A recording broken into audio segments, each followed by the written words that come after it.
This is Gerardo Del Real with Small Cap Stock Digest. Joining me today is the CEO and President of Eastside Distilling, respectively, Mr. Steve Shum and Robert Manfredonia. Gentlemen, how are you this afternoon? Great. Thanks, Gerardo. Nice to talk to you again. Same here. Thank you. Look forward to our conversation. It's a pleasure to have the two of you on and have you here with me. You know, it's interesting to me, Robert, that you came on right around the same time that Steve and I last touched base, which was around the early part of 2018. I have to congratulate you because it's been a heck of a run on the execution front. And I'd love maybe, Steve, if you could start us off by just providing a brief overview of what that's looked like, because it's been impressive. Sure. Sounds great. I think it's first important to understand the two major components that now make up Eastside. We have our branded business products, which we own, produce, and handle all the distribution and sales for. And then we have our co-packing services business, which we significantly expanded recently with our acquisition of Craft Canning and Bottling early this year. That part of the business provides production services for other small producers in the beer, wine, spirit, and even non-alcoholic beverage sectors. So it's really important for shareholders to understand where Eastside is today. As many recognize, we've made tremendous investments over the past couple of years, but few may fully appreciate the platform we've now built and the company's positioning. We really feel we've developed a strong foundation and something that is really unique for a small producer in this industry. Our platform, now includes a number of critical components. As you may recall, throughout our history, we've had a good reputation for creating quality product in the bottle or can. That is thanks to our strong product development team spearheaded by Mel and Travis. Then in late 2016, we teamed up and formed a close relationship with Sandstrom Partners, a very high-class branding, packaging, and marketing firm. Over the last couple of years, we've also made significant investments in our own production facilities, as well as completed the Craft acquisition, the combination of which now affords us substantial production capabilities, not to mention providing us with a attractive and profitable service component to our business to complement our branded products business. And the final piece to the platform is our national distribution footprint. Thanks to the success of the Redneck Riviera product over the last 18 months, we've been able to develop a strong distribution framework, working with several Tier 1 distributors, and we are now selling products across 46 states and have our own national sales team. So it's really an end-to-end platform solution whereby we can create product, properly package, brand, and market it, produce it in volume, and we now possess the ability to distribute and sell well beyond our home state. We feel this positions the company extremely well for the future. As such, our key initiatives as we look forward involves maintaining our high growth rate through both organic growth and by way of additional acquisitions, leverage our existing platform by driving more product and business volume through our national distribution capabilities, which would include utilizing existing products in our branded portfolio, developing new products, and potentially acquiring products. As we do that, we also believe we can better leverage the existing infrastructure and drive improved efficiencies and bottom line performance. So that's kind of a quick summary, Gerardo. And, unless you have some questions on it, I thought we could maybe let Robert take over and elaborate on that national sales platform and progress with the Redneck Riviera product. I would love to get Robert's take. That was a lot that you just went over, and I want to make sure that people really get a good grasp of the importance of all the different pieces that you've managed to put together. Let's start with the platform. You're working directly with Sandstrom Partners, and these folks are the marketing force behind the likes of Coors, Miller, Coca-Cola, Fireball. Can we talk about that aspect, Robert? And then I'd love for you to touch on the platform and how it all works together. Yeah, and I would be remiss if we didn't mention Bullet Bourbon too. An iconic brand that you see that is, I was just reviewing transactional data, and it's one of the fastest growing brands in part because of the packaging.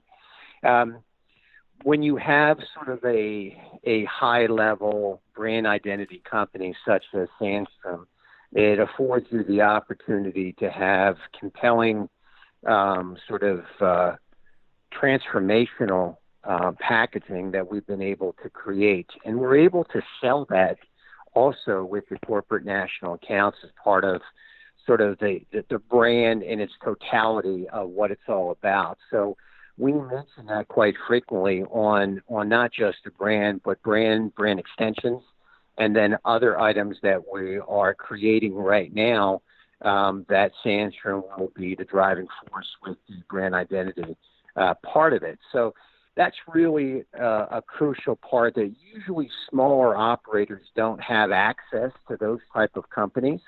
And I think that's a point of differentiation with Eastside Distilling. You talked about brand identity, and I'd be doing listeners and readers a disservice if I didn't ask about Redneck Riviera and the partnership with John Rich. Can you speak to that a bit? I know the brand sold, I believe it's something like 20,000 cases in the first 14 months. I think of Aviation Gin, for example. It took them 10 years to reach 20,000 cases, and they eventually were sold for $50 million. Talk about Redneck Riviera for me and explain that just acceleration in sales. It's been fascinating to watch. Yeah, it's incredible in so many different ways. Let me first touch on John, and then I'll touch upon the performance since its inception. John Rich has been an incredible partner. I could use a lot of different ways of explaining John's relationship with us, but the way that John drives the brand, it's very personal to him. The idea how he came up with the name and what it actually means. In a lot of ways, I talk about Redneck Riviera being sort of the Margaritaville, the next generation of Margaritaville, which has been a highly successful brand itself in a lot of ways for Jimmy Buffett. So the Redneck Riviera is the same thing. It's aspirational in a lot of ways. It's a place which is off of the Gulf sort of area of Florida, but it's actually, people talk about it with reverence. And John's been able to drive that through sort of his relationships, not just in music, but also on political shows such as Fox News. John's on there quite frequently as a contributor, and through sports. So we have a lot of different ways of being able to drive top-down pressure with John, his stardom, and also John is a very active owner of the brand itself. As an example, when he goes on tour, we set up geographical bottle signings with John with that location. So if he's in California, Northern California, John is actually doing bottle signings at the local grocery stores, things of that nature. So he's been fantastic. I don't think we could get a better partner to not just work with creatively, but also from an execution standpoint. He's been phenomenal. That's number one. Number two, in part, the early success of Redneck is attributed to a non-traditional route to market. And what I mean by non-traditional, usually within the spirits or even the wine space, you start methodically with the on-premise independent stores or independent restaurants, bars, lounges, and then you gravitate a year after that or 2 years after that to liquor stores, and then you finally get to the corporate national accounts. Right. The Walmarts of the world, which we're in, or a Winn-Dixie or a Safeway or a Kroger, and I can go down the list. We actually, because of the brand itself, because of John Rich, because of the cause, which is Folds of Honor, because of access, and I can keep going down, the price point strategy, I can go on and on and on. We were able directly to go to Walmart and to go to Kroger and Albertsons and be able to get penetration when it usually takes 3 to 4 years. That's the usual norm within the business, and that's attributed to the sales team and we brought in from a sales team aspect high-level people that are, industry experts, I'll call them, that have contacts along with myself. But we have a great group of people that are able to speak top to top with these major chains, which is not the norm for an early stage brand.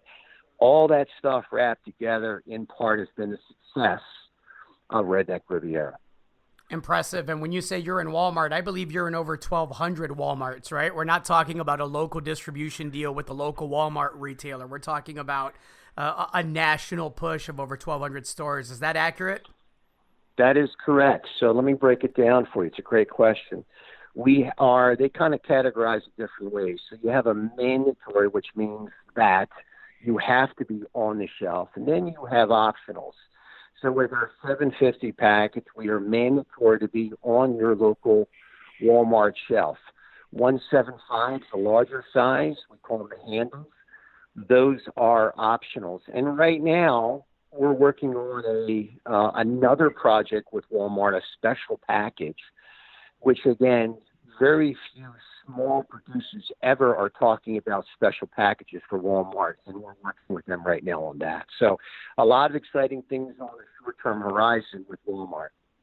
Let's talk about the bigger picture a bit, and I'll ask either of you to take this one, Steve or Robert. We touched on, I should say, the craft canning and bottling acquisition, and I couldn't help but notice that your most recent press release touched on the CBD-infused beverage space that obviously you have some pretty impressive first mover advantage with. It contributed, I believe, more than $1.4 million in revenues in Q1. What does that look like moving forward, and how significant is that space to Eastside Distilling? I'll take that one. So just, our co-packing or the service side of the business, you're correct, in the first quarter was about $1.4 million. We were really not doing any CBD activities in the first quarter. There's really two components on the CBD side. We have actually created our own branded CBD product. It's called under our banner called Outlandish. We've introduced the very first product just in the last few weeks. It's a slimline 187 milliliter can, seltzer water infused with CBD. What we've told the market is, as a fully legalized state here in Oregon, we'll just be launching that here in Oregon, or keeping it contained in our Oregon market. We do already have a distributor that's teamed up with us and starting to put the product out into the market as we speak. So there's a branded component, again, an Eastside-owned product that we've already launched. As the rules become clearer, that is definitely something that's particularly exciting to us, is to eventually over time, and again, assuming the interstate rules become more clear, to try to exercise our national distribution footprint to bring that product, regionally and nationally into the marketplace. And I think that is exciting because we think we'll be an early player to be able to do that with a true distribution footprint. In the beverage sector, regardless if it's alcohol or non-alcoholic, distribution is a pretty important component. And, it is something we're very proud of, that we worked hard to create this national distribution platform that includes all the distributors we work with. But equally important, and a credit to Robert, we even have direct relationships, not through our distributor, but direct relationships with some of these key retailers like a Walmart. We interface with the buyers there directly. So that is a potential future opportunity for the CBD product, our branded CBD product. Now, on the co-packing side, what we also recently announced is that we are seeing interest from other small producers to do the packaging and production work for their CBD product. And that is something that craft and our co-packing services side of the business is just now starting to venture into. And we think there could be tremendous growth opportunities to augment the service business with providing service work for other CBD providers. And something that's unique, we actually spent a fair amount of time working out what I would call the kinks on our own CBD product in terms of production. And that's something that I think we are able to leverage for the services side, where we can, when someone comes to us wanting to use our co-packing services to bottle or can their product, we actually have credibility because we've done our own product and, again, have worked out some of the challenges that are inherent with trying to infuse CBD into a liquid product.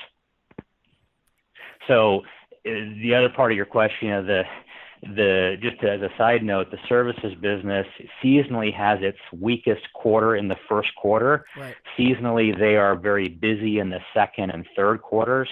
And that's really a nice fit with our branded side of the business, because seasonally the branded business starts to, is seasonally heavy in the fourth quarter. So again, first quarter on both sides of the business tend to be seasonally weaker.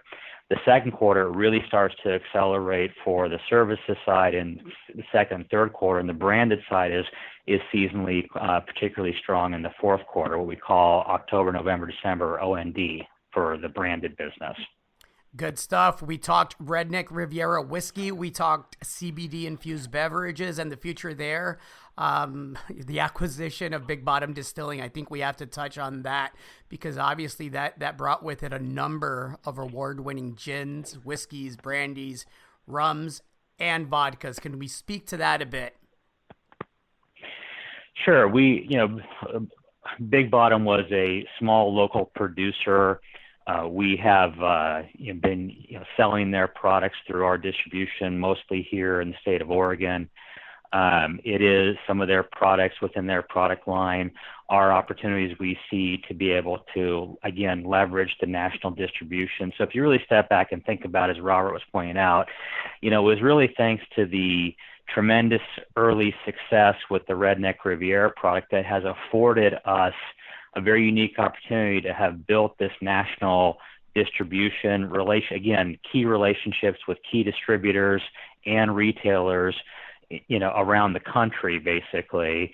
And so as we've built that out and have put our own boots on the ground to support that network, now as we move forward is to be able to take product either within our portfolio, like a Big Bottom, or other products within our portfolio, and introduce them into some of those outer markets. Maybe not a complete national rollout of another product like a Big Bottom gin, but maybe, selectively in certain regions where we think, it fits well.